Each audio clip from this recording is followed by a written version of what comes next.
Hey there, ladies and gentlemen, and welcome back. I'm your host, Pattsun, and today we're gonna be taking a look at r/slash relationship advice, where a cheating girlfriend got the surprise of her life when OP kicked her out. Let's begin. My parents stopped talking to me after getting married and moving away. What are the next steps?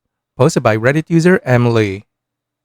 Hi, some background info. I used to be incredibly close to my parents, especially my mom. This changed when I got engaged in June 2021 and things started going downhill with my parents. My parents seemed to be disappointed in the engagement ring, not a real diamond. The type of wedding we were planning, elopement style with only parents invited and not a huge hall thing, my husband and his family not being as well off. Seemingly everything. During this time period, my parents' expectations were difficult to manage and they often said rude things to my now husband and me. A side note but somewhat relevant, my parents are immigrants and started out with just the shirts on their back. Neither of them completed high school because they had to work. Growing up, we didn't have much and my parents sacrificed everything they could so my siblings and I could have a better future. Because of this, there was never an option for my siblings and I to be average. We were all pushed towards university and had to make something of ourselves. Now that my parents are in their 60s, all their saving and penny pinching has paid off in the sense that they have millions from investments. This is mostly from real estate that has skyrocketed in value and generates income from rent.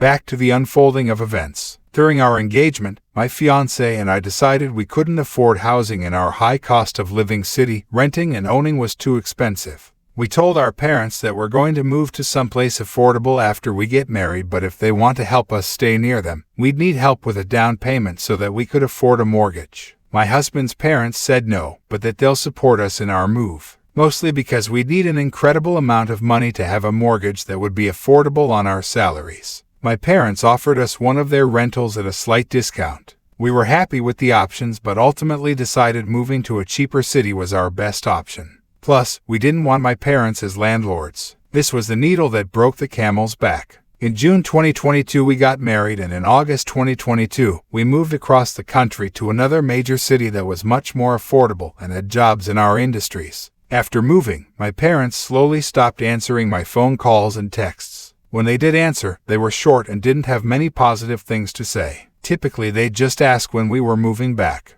It was in February 2023, after trying to reach out and not getting callbacks, I finally decided to stop chasing after them. In return, they still to this day have not called me. I never expected them to enact a silent treatment and this, I feel, has really gotten out of hand. My siblings have told me that my parents will never reach out to me and they're pissed. I don't really know what I would say if I called them up or if they'd answer. I'm not really sure how to mend this fence. Any advice on what to do next? My thoughts are to try and reach out so all this craziness can stop. I'm not sure what they'd be receptive to other than me moving back. If an olive branch doesn't work, then I'm content to put this to rest and just move on. TLDR, parents are mad I moved across the country after getting married and stopped talking to me. I miss my parents and want them back in my life. What is the best step forward? Edit, while this took off more than I expected. Thank you for the replies. Some info to add and things I want to clarify.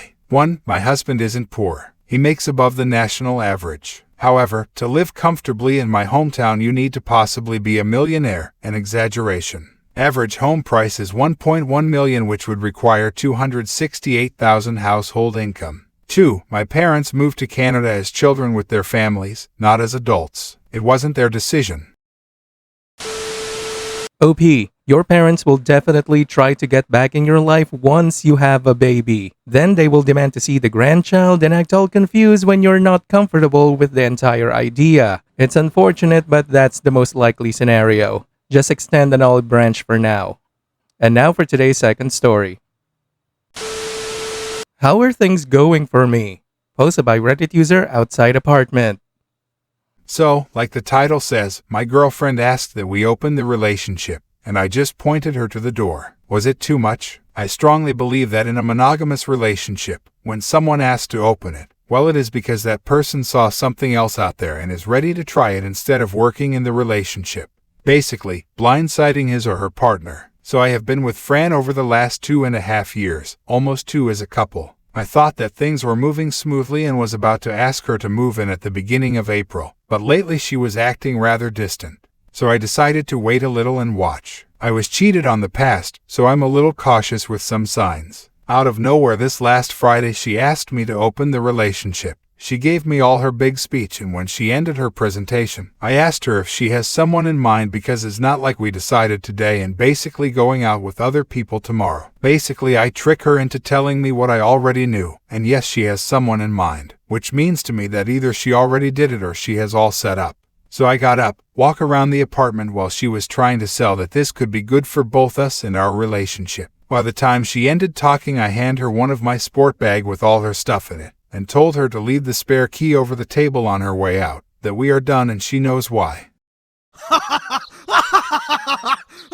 Then I went to the couch and turned on the TV, just trying to look indifferent and save face. She was speechless for a while, about to cry, but before she couldn't say something, I told her that I didn't want to talk about anything and she should leave. As soon as she left, I felt like crap, so unworthy, cried a little, and as right now I'm still mourning. My phone is going almost nuclear with all the calls and texts I received from friends of both sides about my extreme reaction over her simple request. I don't know what she told them. So now I'm sitting wondering if I really went overboard, and at the same time fighting the urge to run back to her, because deep inside, even knowing my feelings for her are still there, the trust is gone and I'm not going to spend all my time watching her movements. It's not healthy, maybe in time, really don't know. Before anyone point out, yes I know, my reaction is a pure reflection of me, not what she did or was about to do or could do. So, did I go overboard? P.S. Sorry about my English. Keep that in mind if you don't understand something on my reaction.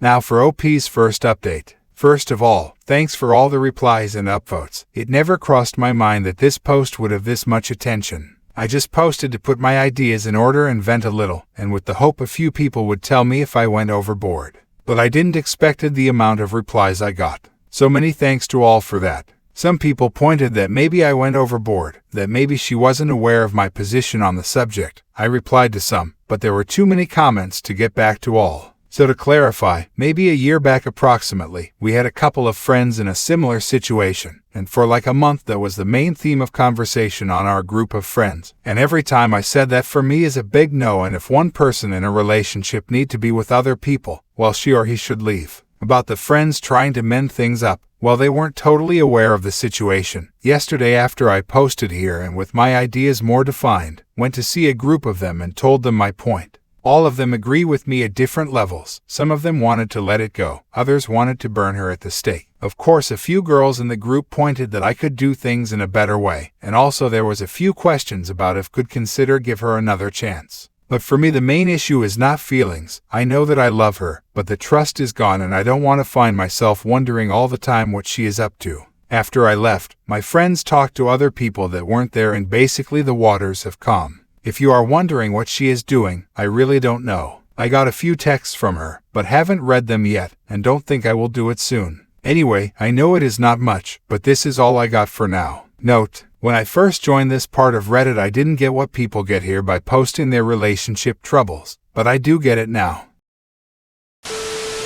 Now for OP's second update. Hello to every stranger interested in how things ended. I wasn't much on the idea about posting any other update, but some people have been asking, so here it is. Finally, after listening to various friends and some Reddit users, I talked to her just to sort things out. Last Friday we met at our regular place where we had coffee. At the distance, she looked great, so great that I just wanted to say fuck it and drag her back to my place. It took a lot of restraining to not do it. When I got close to her, I noticed her sadness and she still has her eyes irritated from crying. We sat and before she could say a word, I asked her to tell me the entire story and that please don't let anything out of it, that I needed, and then I would ask her a few things and also needed all the truth. The story is pretty basic. Around 2 months before she asked for the open relationship, on her girls' dancing night out they meet this exotic good-looking guy. During the first month, he was the new flavor that all the single friends on the group were trying out, which leads to girls talking and sharing experiences. Eventually this guy, that was having his way with all the girls around him, set his eyes on Fran and begun to flirt with her, taking her to the dance floor having fun. Well, here is when she should have stopped things because we had an agreement with dancing night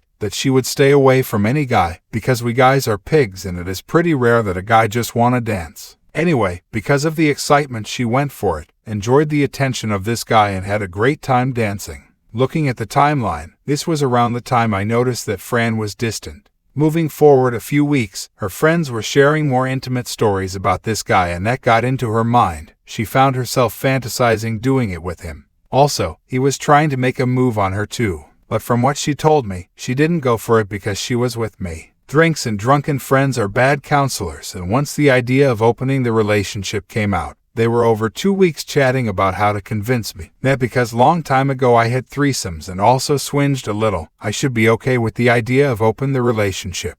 But threesomes and swinging are things you do as a couple and out of the pure excitement, at least for me, and was a long time ago, early 20s. All this led to the day she asked to open the relationship. She told me that she and her friends never thought that I would end the relationship in the moment, that the worst scenario would be me getting angry and saying no. So there is no big deal in just asking. At this point I interrupted her and told her that she should know better. We were together over 2 years and always share my thoughts about everything with her. She agreed. At this point I explained to her that I didn't break up with her for the question. I did it because there was already a guy, so for me that was a major trust issue. If this was some concern that came out naturally, maybe we could have worked it out. In the worst scenario, maybe we could found an alternative, but the way things were, it was an alert for me. We went around of the topic for a while and then I begun to question her. Basically I asked if she was intimate with him at some point. She said she wasn't.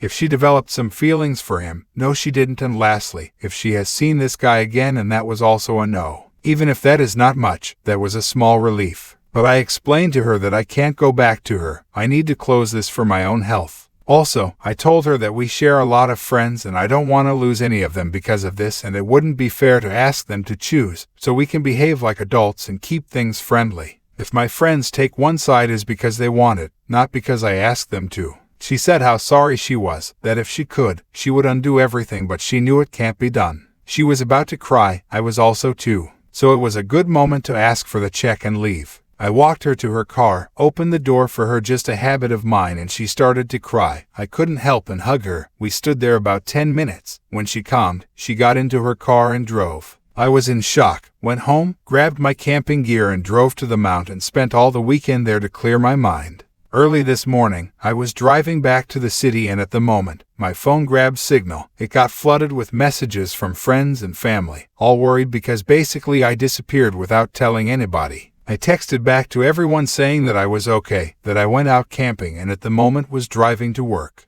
Also, I got a text from her, something on the lines that she feels that we are not over yet and that she thinks I need time to leave all this behind me, and she will wait in the hope of it. I haven't texted her back, because I'm pretty sure I'm done, but experience has taught me to never say never. So for now, I'm gonna take it easy doing what I like and see where things take me. Well, that's it. Thanks all for your support and advice. P.S. Sorry about my English. And now, for OP's final update. Hello, it's been a while. The truth is I didn't plan to continue updating the story, but a few days ago a friend sent me a TikTok link where the story was, but now in Spanish. The translation was horrible, so I got some smiles at it and realized that I hadn't logged into Reddit in a while, so I decided to do it yesterday. I came across several messages, some asking what I was up to, others giving advice and encouragement, and of course, those asking for an update.